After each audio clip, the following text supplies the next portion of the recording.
A grandmother was killed inside the place she should have felt safest, her own home.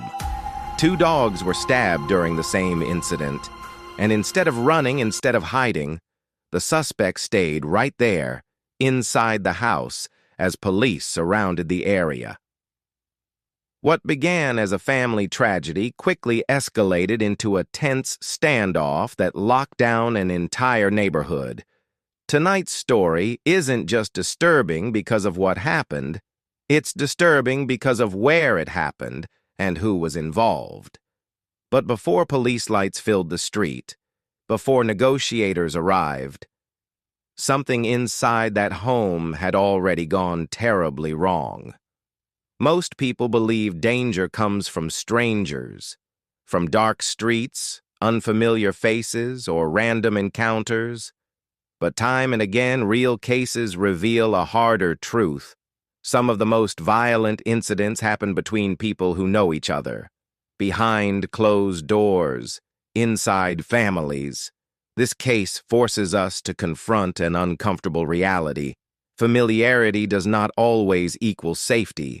Sometimes the warning signs are quiet, sometimes they're ignored, and sometimes they explode without giving anyone a chance to react. This video is based strictly on confirmed reports and official statements. No graphic content is shown or described. The purpose is understanding, awareness, and context, not shock value. If you're new to this channel, we focus on responsible true crime storytelling, not rumors, not exaggeration, and never glorifying violence. If that's the kind of content you value, consider subscribing and turning on notifications. Now, let's go back to the beginning. Before this became a crime scene, according to investigators, the home itself was not known for trouble. There were no frequent police calls, no public disturbances, no visible signs that something catastrophic was about to happen. To neighbors, it was just another house on a normal street.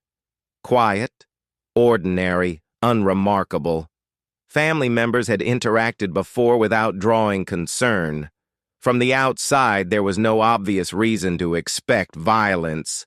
And that's what makes cases like this so unsettling.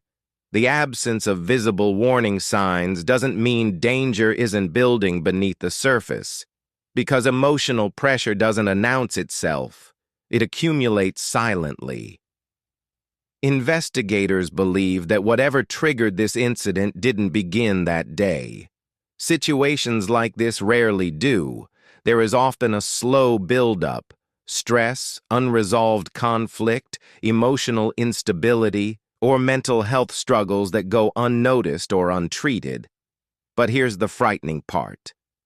Families living inside these situations often don't realize how close they are to the edge. What feels manageable one day can become uncontrollable the next. And on this day, something crossed that line. At some point inside the home, the situation escalated beyond control. Police later confirmed that the suspect attacked his own grandmother. Emergency calls were made, and first responders arrived as quickly as possible. Despite their efforts, her injuries were fatal. This was not a random act. It wasn't a robbery. It wasn't a stranger. This was violence within a family, deeply personal and deeply tragic. For investigators, cases like this are among the hardest because the damage isn't limited to a crime scene. It spreads through generations. As officers continued gathering information, another disturbing detail emerged. 2 dogs inside the home were also stabbed during the incident. The animals survived and were later treated, but this detail raised immediate concern for investigators.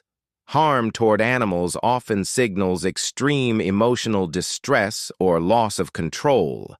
It adds a layer of unpredictability to a situation and suggests that the violence was not targeted in a rational way. For many following the case, this detail shifted the story from tragic to deeply alarming.